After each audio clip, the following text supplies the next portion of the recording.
Lucas Moura and Emerson Royale have come out and said that they hope that Harry Kane stays at Tottenham beyond this summer. Richarlison has come out and said it's easy to say that it wasn't my dream season at Spurs. Tim Sherwood believes that Spurs should have reappointed Mauricio Pochettino before he signed for Chelsea. Dejan Kulusevski has come out and said, I love this club, but I now have to talk about my future. And Luis Enrique is again being linked to the Tottenham Hotspur job.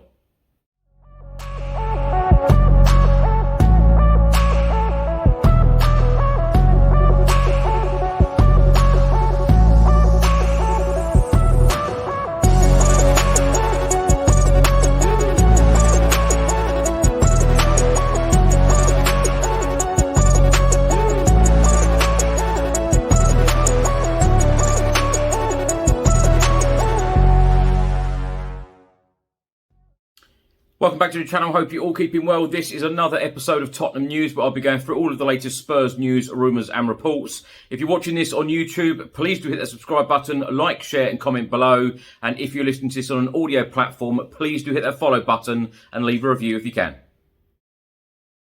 So it is now 65 days since Antonio Conte left Tottenham Hotspur Football Club, and Luis Enrique has been linked to the Tottenham Hotspur job for some time, and he is currently Napoli's #1 target. But Napoli's chief executive has come out and said, we discussed it, him joining Napoli, but I can tell you now that he has Premier League clubs in mind. Former Tottenham Hotspur boss Tim Sherwood has been talking about Mauricio Pochettino, and he believes that Spurs should have reappointed the former head coach before he signed a 2-year deal at Chelsea. Sherwood said he changed the fortunes of Tottenham around, and I think he will do the same at Chelsea. He was a ready-made man for Tottenham. It's better the devil you know than the one that you don't. Spurs keep trying to bring in their next manager. They've tried trophy managers like Conte and Mourinho. They've had the ready-made manager there, and Chelsea have stolen a march, and credit to them because he will make them a success again. Lucas Moura has spoken out about Harry Kane's situation, and he hopes that the England captain will stay at Tottenham Hotspur Football Club beyond this summer. He said it's very important for the club to keep him. The most important part in this process over the past 10 years, how the club changed the level, I think it is because of Harry Kane. He was very, very important. To keep him is the key point. I hope he can stay to help the team next season and to try and win a title. I will be supporting him. He is a special player, an amazing player and an amazing teammate. Lucas then went on to say that Harry Kane is a big example for everyone, one of the best that I've played with, one of the best in England. He's very, very important for Tottenham and the national team. For me, it was a pleasure. I hope he can stay in this level, and I will be supporting him for the rest of my career.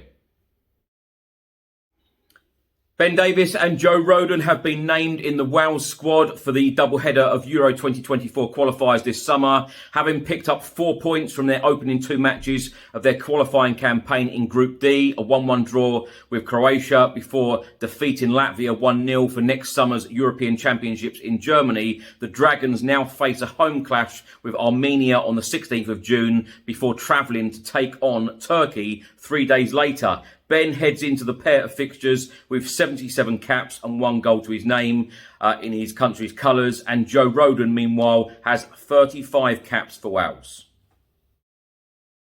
Dejan Kulusevski has spoken out about Tottenham's season. He said, a disappointing season, but no regrets. I know I gave it my all. I had 1 month where I struggled, but that is normal. No players don't struggle.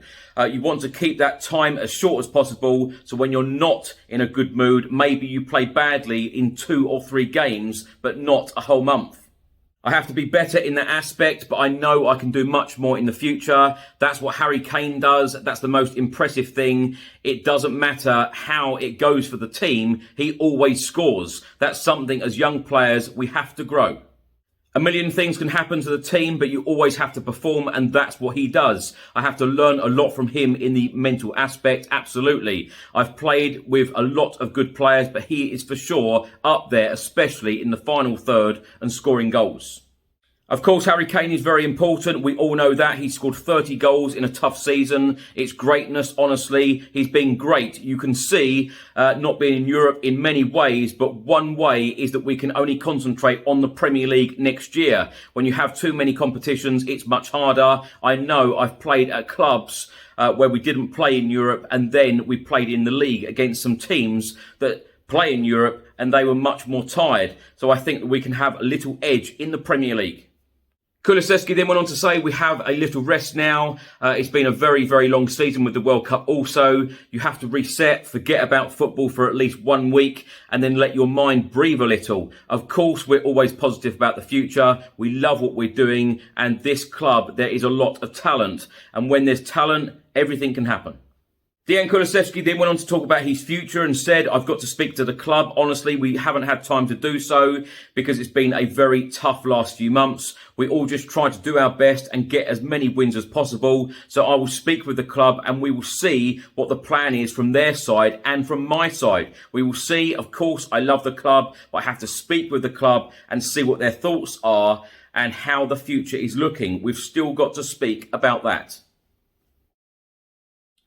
Emerson Royale is another player to talk about Harry Kane and his future. He's come out and said, for me, it's very difficult to speak about Harry Kane because for me, he is the #1 striker in the world. I'm so happy for him and I want him to stay because I want to play alongside him for a long time. I don't know, but I want him to stay with us. We tried to stay in Europe, but it was not possible. We will try it again next season. We need to push and keep pushing to achieve our targets next season. Richarlison put the following on Instagram talking about Tottenham's season. He said, easy to say this wasn't my dream season. I came to a club that bet high on my signing and with the Champions League to compete. And I finished this season without delivering what I know I can and without achieving Tottenham's collective goals.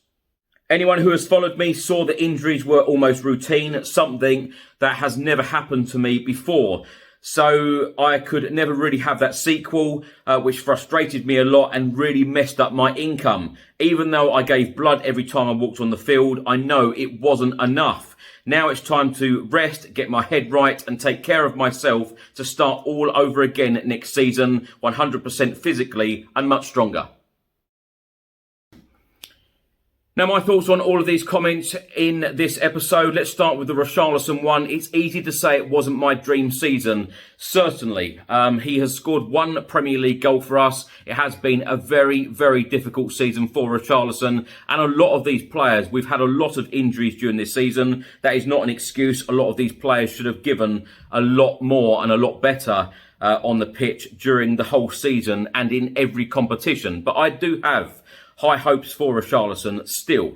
I know he's getting a lot of stick from a number of Tottenham Hotspur fans, but I do believe if he plays more football without the injuries and he has a manager that really appreciates him and know the damage that he can cause on the pitch, and you know, if he's playing in his best position, I believe that he will deliver many assists and many goals, which brings me on nicely to talk about the head coach situation. We are now 65 days in since Antonio Conte left the football club, and we are no closer to appointing a head coach, and we don't even have a director of football in place either. The season has ended and we need to get organised as a football club now, and you know, plan for the future, have some ambition for next season. What are we doing?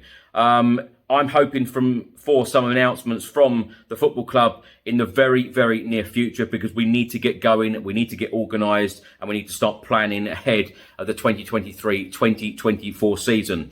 Tim Sherwood believes that we should have appointed Mauricio Pochettino. I couldn't agree more. He was my choice. I know he's not everybody's choice. You can't please everybody, but I think that Pochettino would have certainly worked very hard with these players. He knows a lot of the players already. I think that he would have brought the fan base back together, and I think that it would have just boosted morale for everybody at the football club, the players, the fans, the board, absolutely everybody. I think that this is another bad decision from the board not to bring Pochettino back. We've heard a number of times from Ozzy Ardiles, who of course is a former player and manager at Tottenham and a very good friend of Pochettino. He has come out and said on a number of occasions that Spurs didn't even call him and he was waiting for the call. He has now taken that job at Chelsea, and that is horrible to see. Probably the best way I can put it. Horrible to see. He has gone to work not only in the Premier League, but, you know, for one of our rivals. I hate it. I absolutely hate it. Kulusevski, it'd be interesting to see whether Spurs do sign Kulusevski on a permanent deal or whether he will go back to Juventus. But of course, how can these decisions be made now with no director of football and no manager? You know, the manager might want Kulusevski there, the manager might not want Kulusevski there. So many decisions need to be made, and we need to stop taking so much time and get things going as soon as possible. And that said about decision making, of course, Harry Kane has a big decision to make himself this summer. Personally, as a Spurs fan, I am really hoping that Harry Kane stays. Of course, I never want to see Harry Kane leave the football club. He is absolutely fantastic. He always delivers 30 Premier League goals this season in a struggling Tottenham Hotspur team that have finished 8th in the league table. That just says it all. 30 goals in 38 Premier League games. Leading goal scorer at the club, leading goal scorer for England. He deserves so much more, and I'm just hoping and praying that, you know, if he does stay for an extra season or beyond, you know, I'm hoping that we win some kind of trophy, some kind of silverware for him at least. Thanks for watching and thanks for listening. I hope you enjoyed it. If you're watching this on YouTube, please do hit that subscribe button, like, share and comment below. And if you're listening to this on an audio platform, please do hit that follow button and leave a review if you can. Enjoy the rest of your week. I'll see you on the next one. Until then, come on you Spurs.